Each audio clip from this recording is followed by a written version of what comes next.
नमस्कार, श्री स्वामी समर्थ सर्वांना. आपल्या सर्वांचं अगदी मनापासून स्वागत आहे माझ्या यूट्यूब चॅनलमध्ये. खूप दिवसातून व्हिडिओ येतो आहे. लाँग व्हिडिओ बनवायला मला वेळच भेटत नाही आहे. तर आज छान अशी रांगोळी काढली, देवपूजा करून घेतली आणि त्यानंतर सगळ्यात वरची रूम साफ करून घेतली आणि त्यानंतर आम्हाला जायचं होतं रानात. तर खूप दिवसातून रानातला व्हिडिओ येतो आहे. तर जे बियाणं आणलेले होते तेच मला आज रानामध्ये लावायचे होते. घरातून जेवण वगैरे सगळं आवरून आलेलो आणि आज पोरांना पण सुट्टी होती, रविवार होता म्हणून सगळेजणच आलेलो. येतंय का जोडायला? मक्याची पेरणी करायची आहे, त्याच्यामुळे आता जोडायचं चालू आहे. चला बघूया आता कसं कसं होतंय.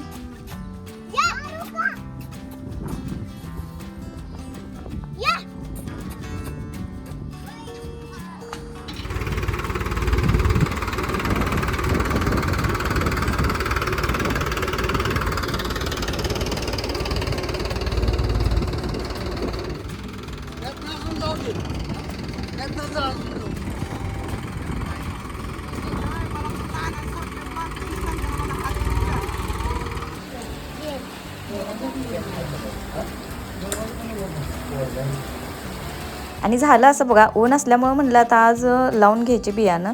माळवं लावायचं होते, त्यासाठी चाललेलं होतं आणि पेरणी पण करायची होती मकाची. तर काम करायला सुरुवात केली नाही तोपर्यंत खूप मोठा असा पाऊस आला. पाऊस आलेला दिसल्या आम्ही पळत आमच्या शेडमध्ये आलो, जनावरांच्या शेडमध्ये. आणि हो, जर तुम्हाला असे रानातले व्हिडिओ बघायला आवडत असतील ना, तर नक्कीच चॅनलला सबस्क्राईब करा.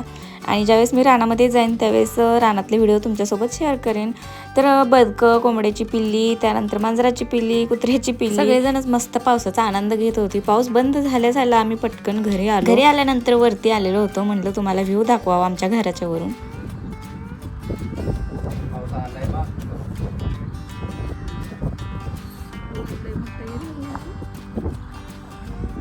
घरी आल्यानंतर ही अजून पावसाला सुरुवात झालेली होती आणि अशा पावसाच्या वातावरणामध्ये ना भूक एवढी जास्त लागते ना, खूप भूक लागलेली होती म्हणून पोहे बनवले मस्त सगळ्यांसाठी. त्याच्यामध्ये फरसाणा, लिंबू असं टाकून एन्जॉय केला आणि असं वाटत होतं की पाहुणे आलेत की काय.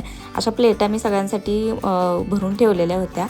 पोहे झाल्यानंतर मस्त चहा ठेवला आणि आमच्या घरामध्ये सगळ्यांना चहा जास्त आवडतो. मी तर अगोदर आठवडा चहासुद्धा पेत नव्हती. आता यांच्यामुळं मला ही सवय झाली आहे. थोडा काय ना, कप भरून पण नाही घेत मी, अर्धाच कप चहा घेते. तर चहा घेतला आणि चहासोबत बिस्किटही खाल्लं. आणि हो, वॉच टाईम माझं जेवढं कमी झालेलं आता तेवढंच वाढायला सुरुवात झालेली आहे. त्यामुळं प्लीज चॅनलला सबस्क्राईब करा आणि व्हिडिओसुद्धा वॉच करा. भेटू पुढच्या व्हिडिओमध्ये. बाय.